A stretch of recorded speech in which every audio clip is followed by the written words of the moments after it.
Aloha, good morning, good afternoon, and good evening, and thank you for joining us. On behalf of Pacific Forum, the University of Tokyo Center for Advanced Science and Technology, and our event sponsor, the U.S. Embassy Tokyo, I am pleased to welcome you to today's webinar, The United States and Japan, Allied Against Disinformation, Part 1, Definitions and Defenses. My name is Rob York, Director for Regional Affairs at the Pacific Forum, and your MC for today's event. Please note that this session features simultaneous interpretation. You may access the English or Japanese channels using the globe icon in the bottom right portion of your screen. For those of you who are not familiar with us, Pacific Forum is a Honolulu-based foreign policy research institute.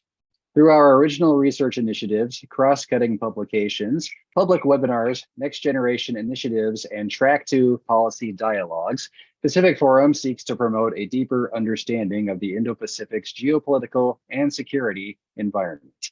And today's program is no exception.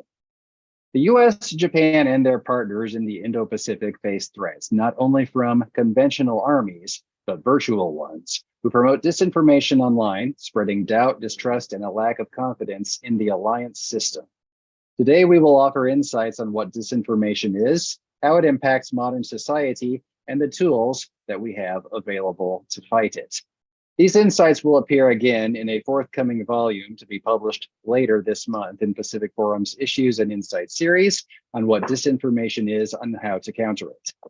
Also, as part of this series, Pacific Forum is sponsoring the United States and Japan Allied Against Disinformation Young Professionals Essay Competition. If you are a Japanese or American citizen between the ages of 22 and 35, please consider applying. Our best entries will receive cash prizes and an opportunity to have their work published in Issues and Insights. You may learn more at the link in the chat. Before we jump to our discussion, allow me to share some housekeeping rules.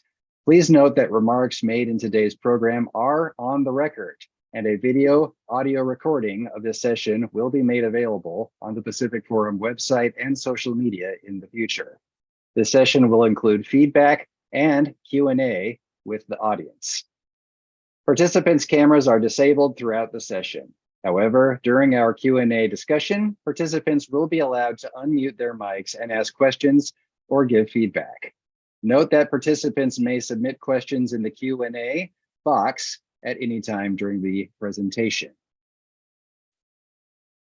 We will also have an interactive feature like polling as we go along. We ask that everyone answer this polling question to warm up for discussion. Question number 1, how confident are you in your ability to recognize disinformation? A, not at all. B, only sometimes. C, most of the time. Or D, very confident. Please take a few moments to answer that question. And so we have our answers. We have 7 who answered only sometimes at 47%. And we had 8 who answered most of the time, or 53%. No one said not at all, and no one said that they were very confident. So let's now move to the second question. How confident are you in the US-Japan alliance's ability to combat disinformation? A, not at all. B, only sometimes. C, most of the time. Or D, very confident. All right, we have our answers. 2 people said not at all, 13%. 6 people said only sometimes, 40%. And 7 said most of the time, 47%. No one said very confident. All right, with that, we apologize for those who had expected Professor Morihiro Ogasahara of Toyo University to present today. As he is unable to attend, we will proceed with our presentation from Dr. Christopher Paul in what will nonetheless be a very scintillating and informative presentation today. With that, allow me to briefly introduce today's moderator. Crystal Pryor is Director of Research at the Pacific Forum. Crystal works on nonproliferation in Asia while developing research agendas on technology policy and women, peace, and security.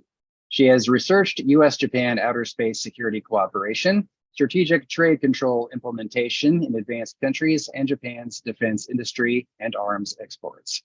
Before joining Pacific Forum, Crystal held a postdoctoral fellowship on the program on US-Japan relations at the Weatherhead Center at Harvard University. With that, Crystal, the floor is yours. Thank you so much, Rob. I'd really like to thank our distinguished speaker for joining us today. We're really looking forward to your remarks and hopefully a fruitful discussion to follow with all of the audience members. So Dr. Christopher Paul is our speaker. He is a senior social scientist at the RAND Corporation and a professor at the Pardee RAND Graduate School. Dr. Paul provides research support related to operations in the information environment, information warfare, the Information Joint Warfighting Function, counter-propaganda, cyber operations, and related policy to a range of Department of Defense and U.S. government offices, organizations, and commands. We're really looking forward to hearing from you and learning from your expertise. So please, Dr. Paul, you have the floor. Well, thank you, Crystal. Thank you, Rob. I'm looking forward to today's conversation. So I'm going to once again attempt to share my slides, and we'll see if that is successful. So to begin, I guess I'd like to say a little bit about disinformation and what we mean by that and how it's spread. In many conversations, we distinguish disinformation from misinformation, where disinformation is content that involves falsehoods intentionally spread for some purpose. And misinformation is falsehoods accidentally spread by mistake. In English, the connection is quite clear. The challenge, of course, becomes when a bad actor spreads disinformation, which is then picked up by some ignorant person who doesn't know that it is disinformation, and they continue to spread that. Is that spread of the original disinformation misinformation now that someone has spread it by mistake? Or since it started as disinformation, is it still disinformation? I'm of the mind that it's still disinformation and is still of concern, but that shows how the language matters and can sometimes be complicated. When we're talking about disinformation, it's either wholly true, but it most often contains at least partial truths, but these have been altered in some way in order to be manipulative. And here are several examples of ways in which information might be disinformation and be manipulative. It might be fabricated. Part or all of the content might be made up, false, or misleading. This could include fabricated video, fabricated images, still images, fabricated audio, memes with disingenuous false connections, or fabricated text or documents. Disinformation could involve misappropriation, in which real events or people or evidence is presented in a way that leads to incorrect conclusions about what actually took place. Like a classic example is taking a real image of a real violent episode that occurred in one time and place, and then claiming that it is taking place or took place more recently in a different time and place, in a time and place likely to inflame or enrage or incite some particular audience. Disinformation can involve deceptive identities, where one user or person impersonates either a genuine other information source, for example, someone pretending to be me online, or just pretending to be someone other than whom they are to camouflage the origin. So some kind of neutral but non-celebrity or non-expert individual. Disinformation can involve obfuscation, where there's an effort to create multiple contradictory accounts of events and create uncertainty about what actually happened. Disinformation can, of course, involve conspiracy theories by proposing that there are insidious or covert plots by shadowy organizations that are behind some series of events. Disinformation can make selective use of facts or partial truths used in a manipulative way. Disinformation can use rhetorical fallacies by appealing to flawed logic, either proposing a false dilemma or suggesting something is a slippery slope, or drawing a false equivalency between two things, or making a straw man argument, or invoking an argument based on whataboutism. Oh, we're talking about X, but what about Y? Even if Y is irrelevant to the conversation. And then finally, disinformation can make appeals to emotion or authority with the intent to bypass the audience's reasoning and thinking and processing and go straight to a provocation.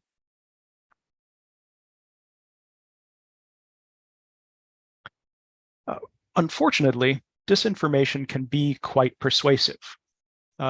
This is in part because, as humans, we are fairly vulnerable to disinformation. Some of this is because, being virtuous people ourselves, most of us impute effectiveness to virtuous approaches to persuasion. And in doing so, we assume that truth is somehow magical or has special properties, and that the truth will always win. Unfortunately, this is not so. Humans are bad at discriminating truth from falsehood. Some of that is because we're just naturally bad at it.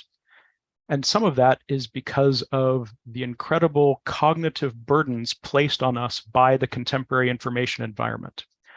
Some colleagues have characterized this as data flood, but it's an overwhelming volume of different modes and media of sources of information coming at us all the time, all day long, that makes it difficult to process all of it. And so we, all of us humans, rely on cognitive shortcuts, and those cognitive shortcuts are fallible and create vulnerabilities. Also, volume matters. Quantity has a quality all its own. The more we hear something, whether or not it is true, the more we are inclined to believe something. The more we hear something, the more familiar it becomes, and familiarity is persuasive. And the more different sources we hear something from, the more credible it seems. So propaganda approaches to create lots of different speakers or voices or channels repeating similar disinformation is persuasive. And first impressions really matter. The first mover advantage is real. And some of this is because how we as humans store information.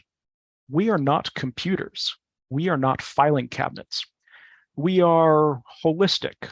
We are homo narratus, the story people. We have our own personal story of the world, our own worldview that holistically stores all of the information that we receive and have. And so when we receive and accept some new piece of information, we don't store it in a file on a computer or write it on a mental index card. We kind of bake it into our worldview. And if someone comes along later and disputes that information, they aren't asking us to delete a computer file or tear up a note card. They're attacking our worldview. And so the burden of proof that is on them as someone attacking our worldview is much higher than the burden of proof to present an initial piece of information and have us receive and accept it. Related to this, and related to the first poll question, is something called blind spot bias. Listening to me talk about human vulnerability to disinformation, I wonder how many of you are thinking, oh, all those other poor humans. It's too bad they are so vulnerable to disinformation. It's not just the other poor humans, it's me and it's you as well. We are all vulnerable at certain times to being misled. So the bottom line is that all humans are at least somewhat vulnerable to being deceived and manipulated through disinformation. And so it is a threat worth taking seriously. To think about defending against disinformation, I like to talk about thinking about disinformation as a megaphone in 3 parts.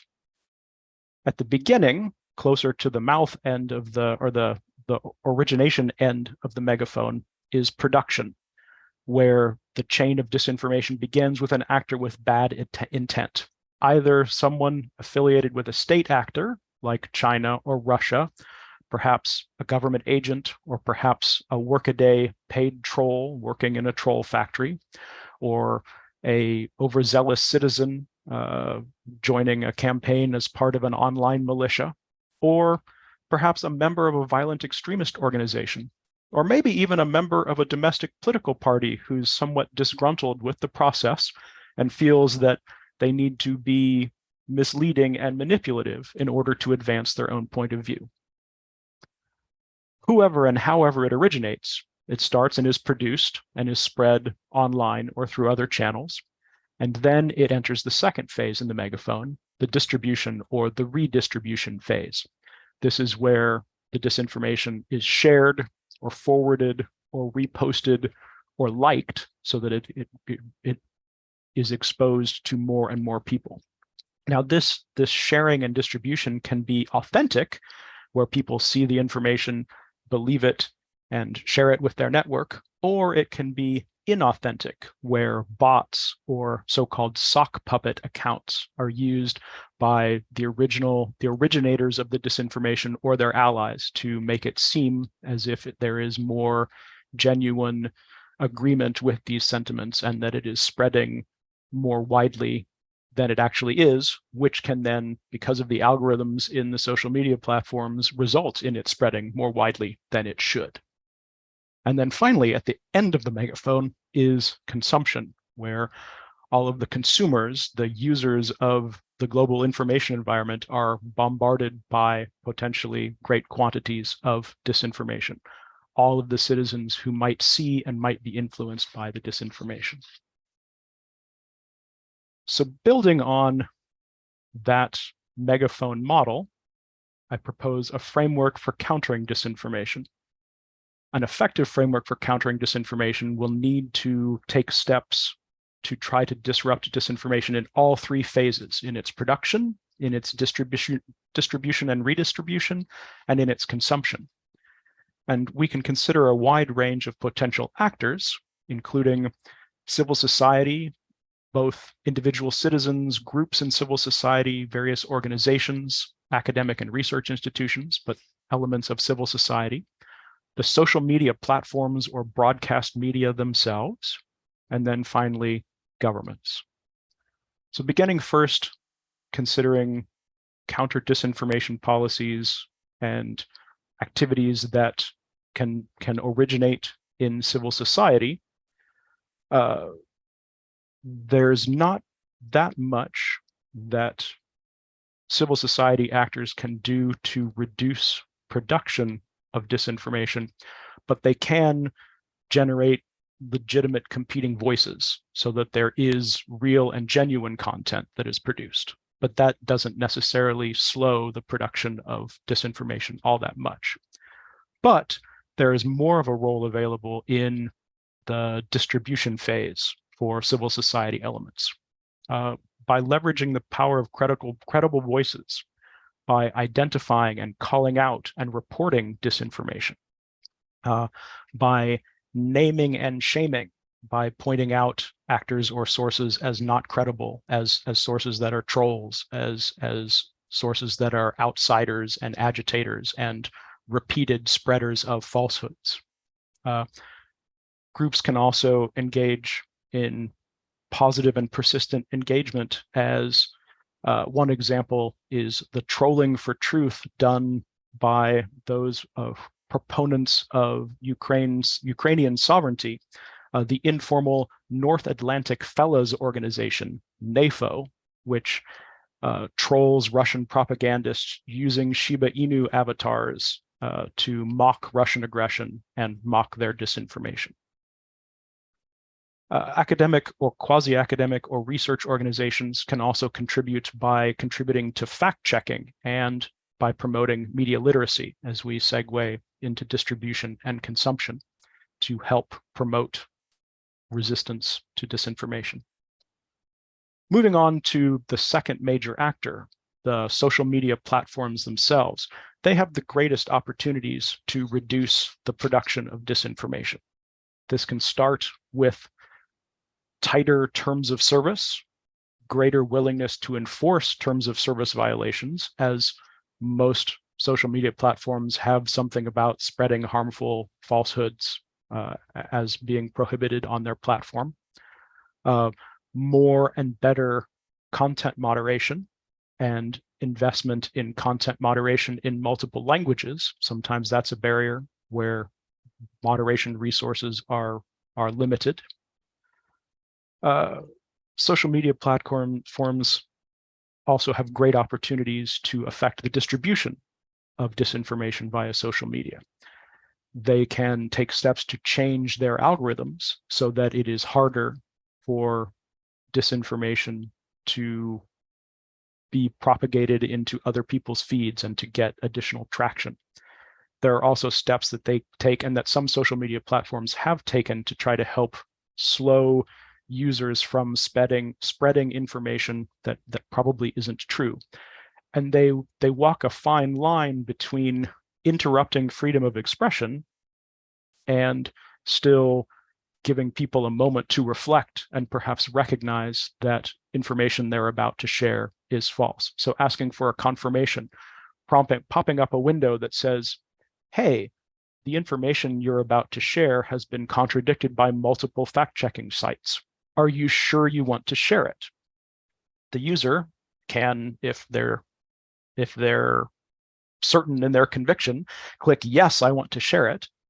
But by giving them that option, perhaps it causes some sober reflection, makes them stop and think, oh, I was about to share that because I thought it was true.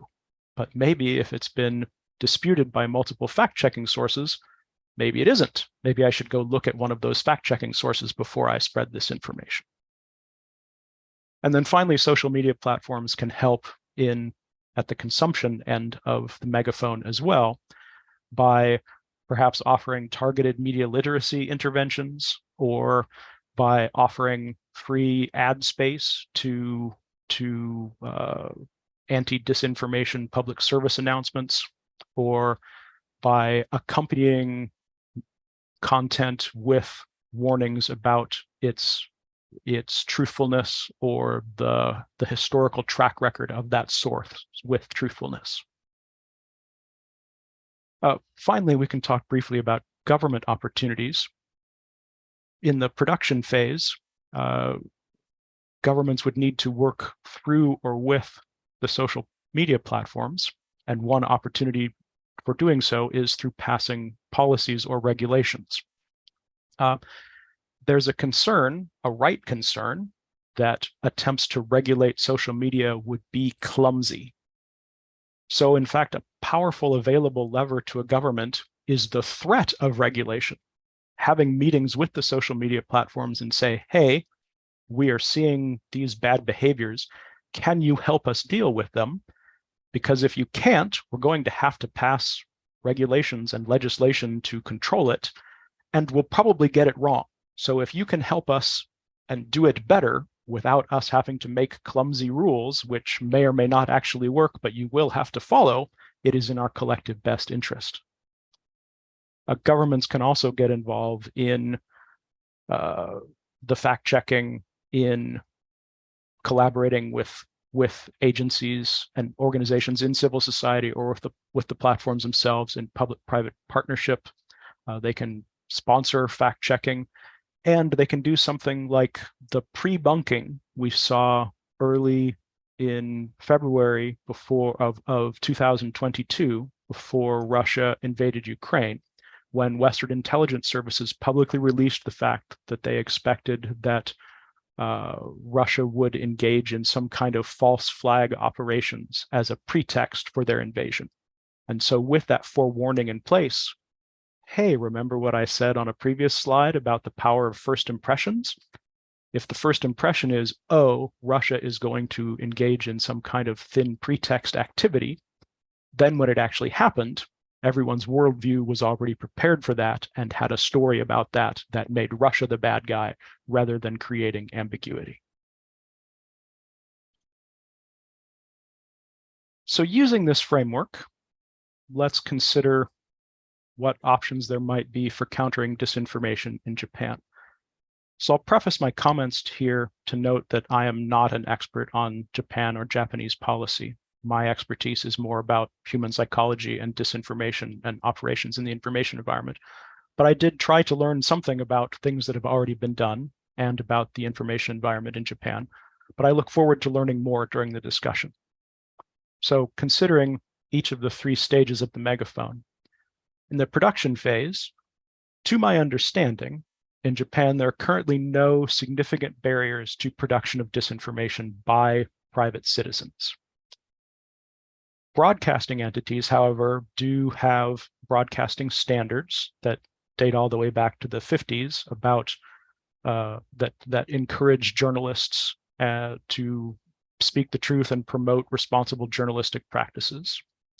But there is an opportunity to create rules or laws or policies forbidding foreign disinformation actors from publishing or requiring them to label themselves as foreign actors, probably not foreign disinformation actors, but as foreign actors. So turning to distribution, my understanding is that there is a relatively new voluntary social media company code of conduct in which the various social media companies operating in Japan have pledged to help minimize the spread of disinformation. This is a positive step, depending on what actions are actually taken. I also understand that there is a growing public-private partnership team in Japan to fight disinformation on social media, where on several prominent social media platforms, there are opportunities for credentialed experts, either from academia or from prominent persons in civil society or from government, to comment on contentious topics and then have their comments pinned to the top of a string of comments or discussions so that they cannot easily be buried, giving them a chance to set the record straight or point out that someone has presented only a partial truth or that someone has presented that something is entirely fabricated, thus giving consumers a chance to look at what should be a trusted and credible voice in contrast with whatever the original source or content is. This seems like something with some real potential, so I was very pleased to hear about this. There is an opportunity, and again, I apologize if this opportunity has already been taken, to use artificial intelligence, machine learning type algorithms to take existing comments and match them to newly produced disinformation so that the experts don't have to write a new comment every time someone makes the same false claim, but rather to algorithmically connect the right disputations and comments to the right false claims. I also understand that Japan's 2022 national security strategy indicates several new efforts on the horizon, including establishment of new government structure with countering foreign disinformation and collaboration with non-government entities as its function and mission, and the intent to adopt artificial intelligence tools and collaborate with private sector experts to reduce the spread of disinformation. This sounds positive, and I would love to hear more about what is happening or what is planned. Now, turning to consumption, I've read about a number of media literacy efforts in Japan, and these are all to be applauded. However, because of the human vulnerabilities and the volume of disinformation, media literacy alone is not a sufficient solution to the problem, because even the most well-prepared and well-educated humans are still vulnerable some of the time. They may be less vulnerable, but they're still vulnerable. So efforts to protect consumers by reducing the amount of disinformation they're exposed to, both in the production and distribution phases, and by presenting warnings or fact-checking at the point of exposure, are needed to help really increase protection during the consumption stage. So an effective strategy to disrupt disinformation really needs to include interventions in all three phases of the megaphone. And with that, I am prepared to take your questions. So Crystal, I yield the floor back to you. Thank you so much, Dr. Paul. That was a really comprehensive and informative presentation. It set up a really great overview of what disinformation is, the various tools at the civil society, platform, and government levels for how we can really counter it across these different stages of production, distribution, and consumption. So I would like to shift to the discussion and Q&A portion of today's program. In particular, since our Japanese panelist was unfortunately able to join us today, we really would be interested in hearing from our Japanese participants here in the event. You are welcome to either speak or write in Japanese, if that's easier for you. We have excellent simultaneous interpreters available on this program, so feel free to speak or comment or ask questions in Japanese if preferred. As I would like to let you know that there are two basic ways you can submit questions or feedback. First, you can use the Q&A function that's located at the bottom of your Zoom window and write in your question. You're also welcome to raise your virtual hand. That's also located at the bottom of your Zoom window, and we can call on you and enable your microphone. So if you do raise your hand, please be ready to unmute yourself so that you can ask your question, and let us know who you are when you begin speaking. So as we wait for some questions to roll in, I'd like to ask a couple of not necessarily clarifying questions, but things to build on your expertise and your presentation. The first is, so the government just recently announced, actually last week, that the Cabinet Secretariat would be setting up a rapid response unit to counter disinformation. And they're also specifically talking about using AI to counter disinformation. And so I was thinking, as you were talking, that using AI could potentially be a way to set up those alerts that you mentioned, a warning about, oh, this is actually fake content that's about to be shared, and sort of to automate that process. But I'm curious if you have other thoughts on the role of AI in countering disinformation, if you've worked on that topic at all. Yes, certainly. And most of the work I've done looking at AI concerns its threat on the offensive side, how much easier it is to produce disinformation and to test it against live audiences and see what is provocative or effective. But on the defensive side, I think where it has the greatest potential is with timing. So as I mentioned, the first mover advantage, first impressions are hugely important in this space. And that is one of the huge challenges to the whole idea of a rapid response unit. How rapid can you be? So if we think about the megaphone, where does rapid response happen? It isn't stopping anyone from producing disinformation. It's still produced. So the rapid response happens somewhere, hopefully, in the distribution phase. Anybody who has already received the content, that is unfortunately, that's the first mover. It's now baked into their worldview if they accepted it. So if the rapid response activity can somehow interrupt the further distribution of disinformation, good. That taking it off, that can be effective. And that is where AI, as you note, could really come in, because that can increase and speed response times and can get warnings in front of consumers sooner, to help really throttle down that spread of disinformation. The traditional way to counter disinformation by releasing a public statement that it isn't true is almost completely ineffective. Retractions and refutations are really hard to make effective.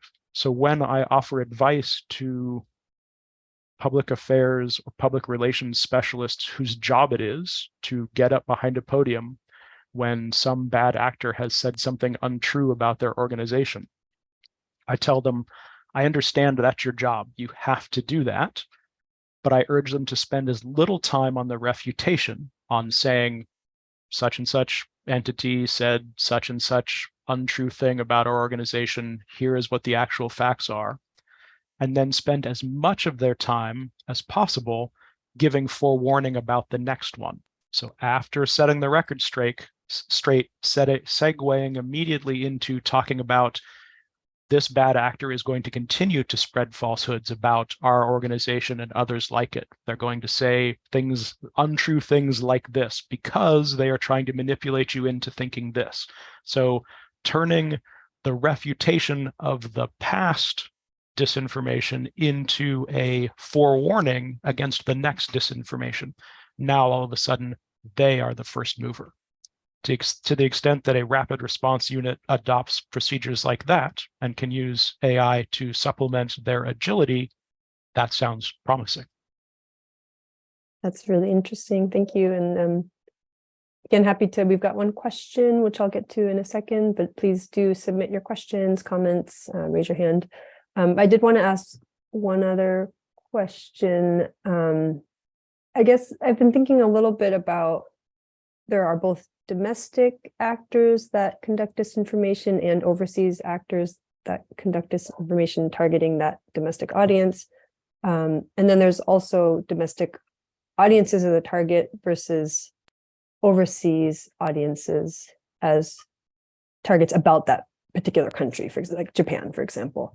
Can you unpack that a little bit in terms of, I mean, do you see differences in approach, differences in objectives, or is it too hard to generalize across the many countries that are experiencing disinformation? There's a lot that I could say about that, but I think just the difference between domestic disinformation and foreign disinformation from a government policy perspective is a really important one. Because in a democracy with freedom of speech, like both the United States and Japan,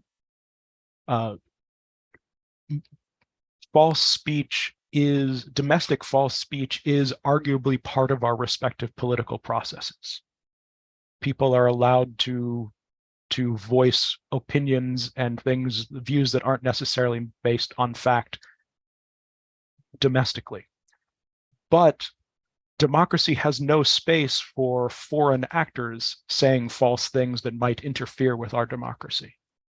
So it's a much easier and more comfortable policy space to talk about foreign disinformation and how we want to throttle and slow and disrupt that. Because we can all agree that Russia or China are not supposed to be participants in our democracy. It's much harder, and we have to be much more careful and thoughtful when we start talking about domestic disinformation, domestic propagation and spread of disinformation. We can do things to help citizens understand that their views might not be true, however they came about them, but we still have to respect their right to have those views. Interesting. Even the right to spread disinformation? Again, we have to be careful and thought. So one example where there's agreement that perhaps we shouldn't allow their right to spread disinformation has to do with vaccines. I don't know what the conversation has been like in Japan, but in the United States, people who spread falsehoods about vaccines, particularly COVID vaccines, that is recognized as harmful. And so it comes into the category. Free speech does not protect harmful speech. So hate speech, spreading underage pornographic images,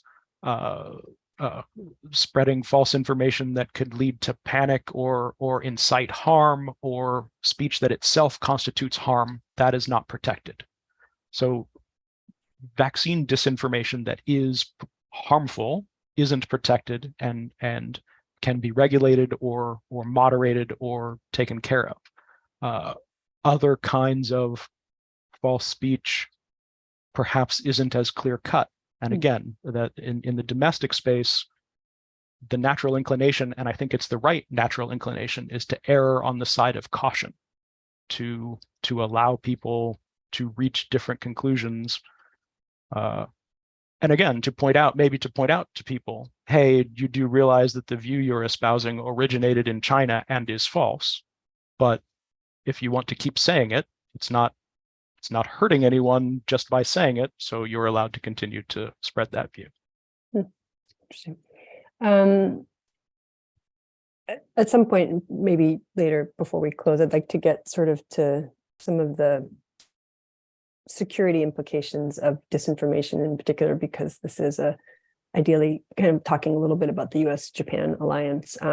But we have a couple other very interesting questions. So I'll throw those to you. And the first, I understand you're not a Japan expert, so feel free to draw on whatever other context you have to address this one. But this is from Grace Miller, and she asks, how do you feel the historicized ideologies in regards to specifically the US-Japanese relations, including the treatment of Japanese Americans, affects the ability for disinformation to be spread, to not only spread, but be believed by the public? So, I mean, this is a common issue across many different countries and issues, right? It's like if you have some sort of tension already there, is it more likely that disinformation is going to be spread and or believed further down the line?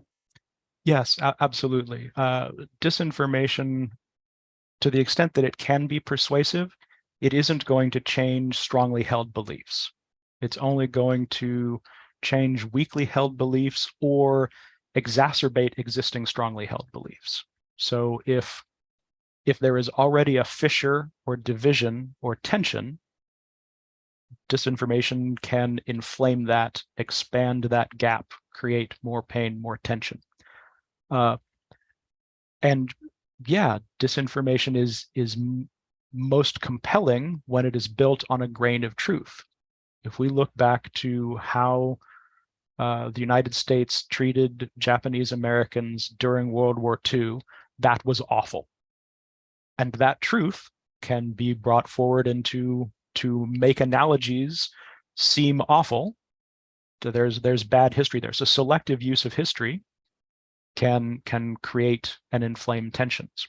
So for a Japanese example that I'm a little bit familiar with, in general, Japan is viewed as not particularly vulnerable to certain kinds of disinformation because in general, it's fairly homogeneous.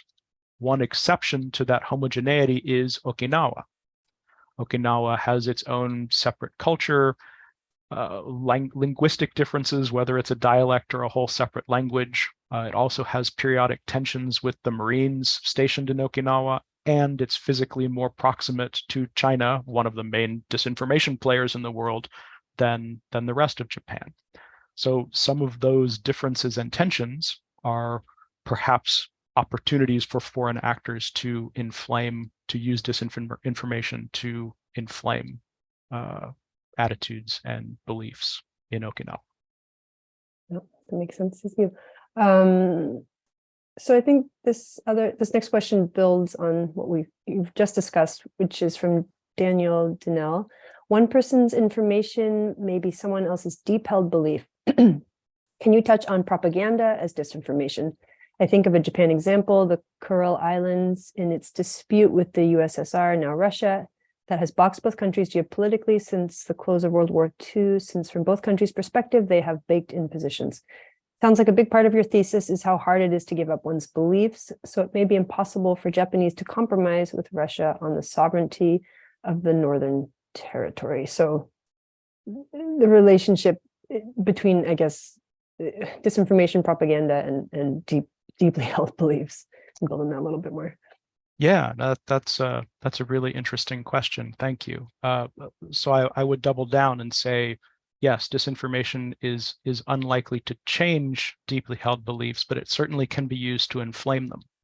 So a bad actor could take Russia's deeply held position of territorial claims and Japan's deeply held position, and perhaps inflame that and provoke that and make it seem worse than it is. and to point out that there is no compromise here, and that some kind of conflict and disagreement is unavoidable. So that's where it might start to lead into disinformation.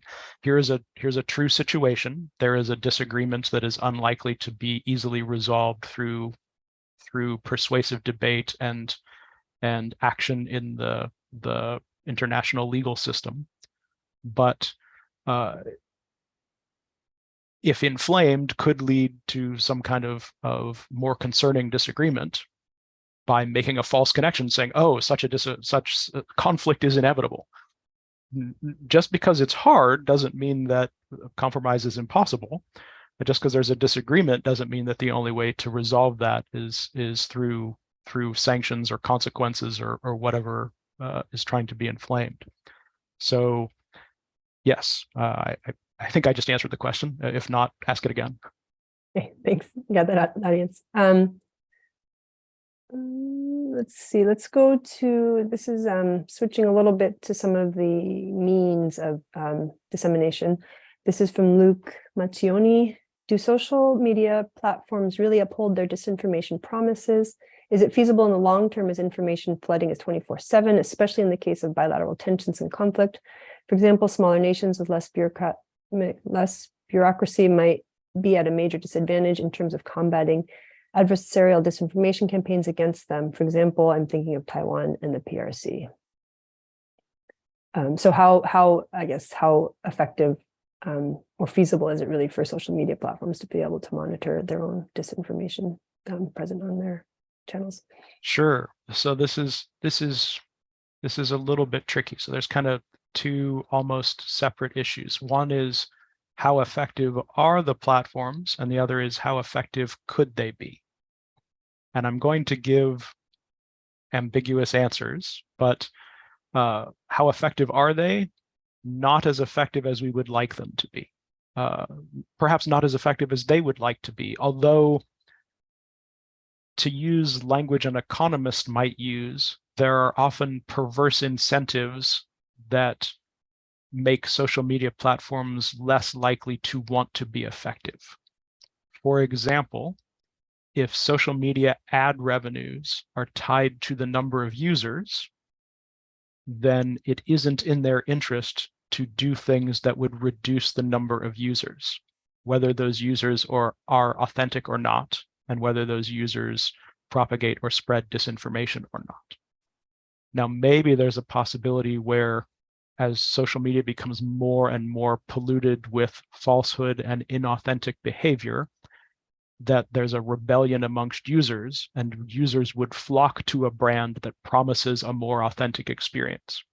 But that has not happened yet.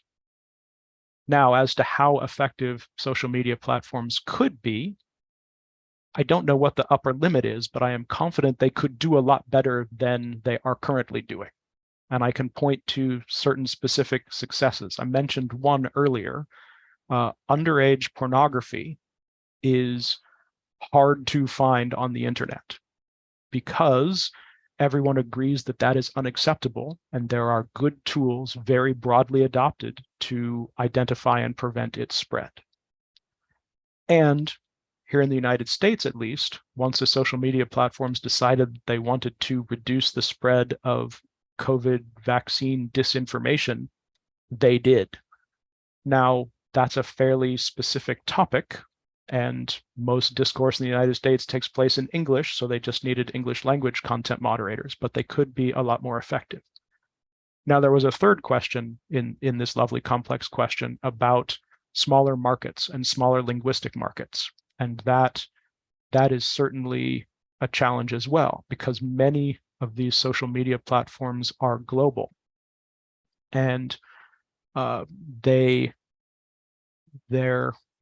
their policies and their investment in content moderation, which is where tracking and stopping disinformation falls in their organizations, these are linguistically tied. And it has to do with a combination of how many users speak a language, but it also has to do with the financial and political clout of governments of places that speak those languages. So in Europe, where there is a lot of money and there is burgeoning European Union privacy regulations, many social media platforms are paying attention to that. In other parts of the world, in many places in the Pacific, even where there are gigantic linguistic blocks, like, say, in the Philippines or Indonesia, the financial and political clout or pressure provided by the governments of the peoples that speak these languages hasn't resulted in the same kind of pressure on the social media platforms. So again, I think that's sort of an answer to that question too. Yes, a multi-part question, multi-part answer. Thank you. I guess, and this gets to something I wanted to ultimately ask you about, but is there space for advanced countries, advanced democracies with those resources to collaborate or coordinate to provide support in countering disinformation in these countries that maybe don't have the resources to do that? So specifically, like the US and Japan, might they be effective? Are there ways they can work together effectively to counter disinformation in those countries, and what would be the incentives, I guess, for the US and Japan to do so? So in this space of countering someone else's disinformation, I think the incentive parts are pretty easy, in the same way that both Japan and the United States want to protect our own democracies. Because we are proponents of democracy, we want to help others protect their democracy too. So there is incentive to do that. The how becomes tricky, because how it looks for a foreign power to help out with some other nation's disinformation problem could easily be fuel for disinformation. And how it actually works, I mentioned there's problems with policies and regulations domestically being clumsy. Ooh, boy, with unavoidably limited linguistic and contextual knowledge, trying to help someone else with their disinformation problem could also end up being clumsy. But working with a partner to find out what the barriers and challenges are to their ability to deal with disinformation themselves, and providing resources or expertise or consultation with experts to help them review the 3 steps on the disinformation megaphone and talk about what is happening, where their problems mostly lie, and what kinds of things might help, whether that's investing in media literacy education in appropriate language and cultural context, whether that's helping a legislature write regulations that not necessarily even threaten regulations that might make social media platforms suddenly pay attention. Oh, if we don't want the government of the Philippines to pass social media regulation that could really interfere with our operations, we really need to increase our content moderation in Tagalog and in other languages, or whatever it happens to be. That's just, I'm not an expert in that space, so that may not be the right recommendation at all. But things like that to help governments identify and solve problems might be a possible approach. But certainly no one size fits all answer to how to help different partners with their disinformation problem. It's complicated. It's complicated. Thank you. And then I'm going to ask you again, shifting a little bit on the topic, but Mohammed Faisal from RSIS in Singapore asks us, regarding forewarning, is it a good idea to use ChatGPT as a tool to help scan and preempt disinformation on critical issues? First, using ChatGPT to produce content on critical issues and see whether the content contains inaccuracies or falsehoods, and second, forewarn people about it. So I guess it's 2 separate questions actually, but do you think ChatGPT has potential to help?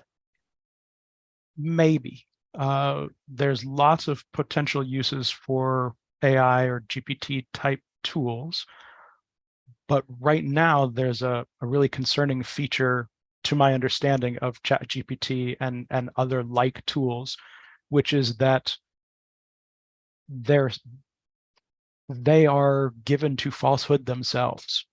Sometimes a machine learning tool, based on its scrapings, you ask it a question and it will give you a completely wrong answer. And then if you ask it, hey, are you sure about that? Yes, yes, it is. It is very confident in its very wrong answer. Maybe there's a way to use that feature to help identify, and because it's the layman's understanding is it's a next word predictor. So if you want to be the first mover, if you can use artificial intelligence tools to help figure out what the likely next piece of disinformation from a certain actor is, that might give you a chance to forewarn about it. Hey, it looks like this particular set of bad actors is going to start making false claims about this. That would be really neat. Whether you can actually make the tool do that, I don't know, but it's certainly worth exploring. So it sounds like the questioner may have a better understanding of what's possible with the tools. And so I don't want to say no, because it may well be that these could be really useful tools. I just want to offer some caution, because these tools, so there's two problems that I am aware of. There's more than two problems. I can think of two problems that I want to mention. One I've already mentioned, the fact that AI tools are sometimes very confident in their wrong answers. And the other is what I call, and others have called, the black box problem, where looking at a whole bunch of different data, AIs will propose a solution to a problem that might work, but they either don't know or can't explain why they think it might work. And so if it doesn't have face validity, if it isn't an obvious answer to the problem, it may still work, but it can be tricky. So maybe we need AIs to explain the AIs. I don't know. There's lots of interesting thinking and movement in that space that certainly could help on both sides of this problem, right? There's threat from AI in the generation and testing and guiding of disinformation, but there's also promise from AI in helping identify it more quickly, get forewarnings, get labels, and assist moderation, human moderation. Yeah, thank you. Yeah, I think in some ways the scary thing about ChatGPT is it's so eloquent. So whatever it says, it just you're like, sure, that sounds reasonable, because the way it's able to talk or write as if we would. And well, and building on that, the credibility it builds up, right? So if I'm an expert in a topic and I ask it 6 questions about something in my field, and the first 5 times it gives pretty good answers, and then the 6th time I'm like, no, you got it wrong. But I wonder what happens if I ask it about something that I'm not expert in. I asked 6 questions. Maybe all 6 are right, and maybe only 3 of 6 are right, and I don't know. Very interesting. I think I'm gonna ask one more question that has to do with sort of the regional context and kind of how the US and Japan might respond to disinformation, and that gets to really the two big actors in the region, which are China and Russia. So Chinese disinformation seems to often draw some sort of explicit contrast between its own record and the United States record, and maybe Japan's. First of all, do you think that's true? Would that sort of characterize a lot of Chinese disinformation? And then the secondary question is Russia a lot different in sort of its disinformation style and practice? Yeah, at a caricature level, the two countries are fairly different. Traditionally, Chinese disinformation has been raw disinformation. It's been an effort to drown out or paper over strictly by volume anyone saying anything bad about China, and replacing that with good things about China. Whereas Russia's approach to disinformation is this nihilistic war on information, falsehood for falsehood's sake, seeking obfuscation, confusion, distortion, dismay, trying to provide to the rest of the world what they have provided for their own domestic audience, which is an unhealthy skepticism of any official news source. A willingness to try, without concern for truth or consistency, any lie to spread confusion or perhaps achieve objectives. And putting those caricatures aside, although the bulk of Chinese disinformation historically has been in this self-promoting positive light, we saw with COVID, when Chinese efforts to deflect COVID origination information or disinformation from Chinese origins, they picked up on Russian style, more aggressive, blaming someone else, and have moved more towards more aggressive disinformation focused on others rather than just self-aggrandizing disinformation. Thank you very much. I think I'm going to hand this back to Rob to wrap up the rest of the program, but really, really interesting discussion. And I certainly learned a lot. So thank you so much for taking the time to go through those questions with us and have a discussion on the topic. Again, we're a little bit sad to not have the Japanese side of this here today, but I think there's a lot that is, of course, applicable for Japan and thinking about the U.S.-Japan alliance and how we can work together to counter some of these efforts at sort of targeting our democracies and our alliance and our security as well. So I'll hand it back to Rob. Thank you. Thank you, Crystal, for guiding that discussion. And of course, thanks to Chris for all the information he has shared. I think we all have learned a great deal about disinformation and what it is and what we can do about it. But to put that to the test, we would like to rerun the polls from the start of the event to see if views on disinformation have changed. So let's start with the first poll. How confident are you in your ability to recognize disinformation? Again, your choices are not at all, only sometimes, most of the time, or very confident. All right, we will conclude there, I believe. Okay, so we have 3 people who said only sometimes and 8 who said most of the time. So percentage-wise, we are definitely trending in the right direction. So let's go now to the second poll. How confident are you in the US-Japan's alliance's ability to combat disinformation?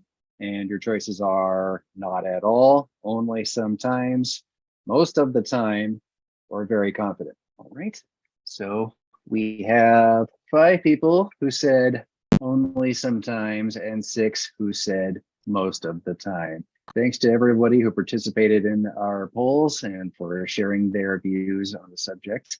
I want again to thank our speaker for his great presentation and for taking the time to share with the insights he has accumulated through his work at the RAND Corporation and elsewhere.